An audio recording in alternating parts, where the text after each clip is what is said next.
Wow, sa mga graduates, yes. Sa mga graduates, congratulations. Pero tandaan, kung ikaw may award, o kung wala man, kung ikaw with honors, o kung wala man, simple gid lang. Best kan sa pangitaay sang obra, basta damo ka sang kilala, ikaw man gyapon ang mabatunan. Anong sang with honors? Kung maninoy ni mong government official.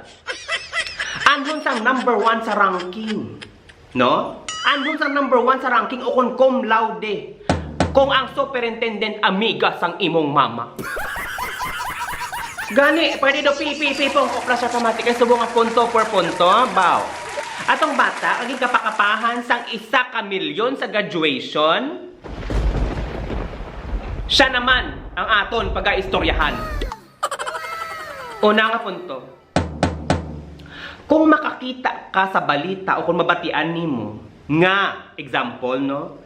Bata sang maid o kung manuglaba, nag-graduate with honors. Do ma-proud ka. Makabati ikaw nga bata sang karga tapas, nag-graduate cum laude. Do ma-motivate ka. Do ma-inspired ka. Pero kung ang balita, gani, bata nga nag-graduate high school, ging kapakapaan sang 1 ka milyon, bao, Diyos ko. Nag-init ang ulo sang kadamaan. Ini bala hisa? Siguro, hisa. Pati ako na hisa. Kasi syempre wala kami sa 1 ka milyon. Pero kung amo na yung inyong klase pagpakitang gilas, pagpadayaw, paghinambog, inang klase nga olobrahon, pangbulay ugon. Ikaduha nga punto. Tanan gid man guro himuon nimo sa imo nga manghod o kun magulang. Hindi lamang para sa ila, kundi pati sa imo nga ginhikanan himuon nimo tanan para mahatag ang ila nga kasadyahan. Tanan kita amo sina agree di bla. Tanan kita himuon para mapalipay sila. Pero ina do ka ginago. Daw ka ginago. Nga mag-withdraw ikaw sang kwarta ihatag dira usik ka ng oras ang hala kapag pilit-pilit sa mga plastic, Diyos ko, kadabo sa mga turtles in the ocean sa nagkalamatay tungkol sa mga plastic. Tapos, ibalik nyo naman sa bangko, i-deposit ninyo liwat, bao, Diyos ko, pating mga taga-bangko, gingago ninyo. Ikatatlo nga punto. Share your blessings, hindi kay share your kahambugan.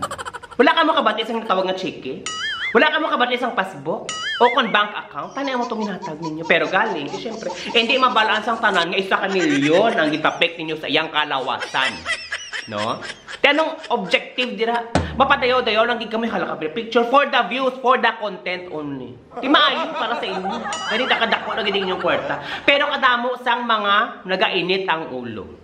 No? Tapos lang tawang bata. Daw nalipay siya, daw wala. Mas nalipay ang mga tao sa likod nga nagasinadya, pinapicture, tapos kamo dira yan. Daw na-post-an kamo. Kasi syempre, sa pensa sang bata, pagkatapos ni uli, manigyapon sa bangko.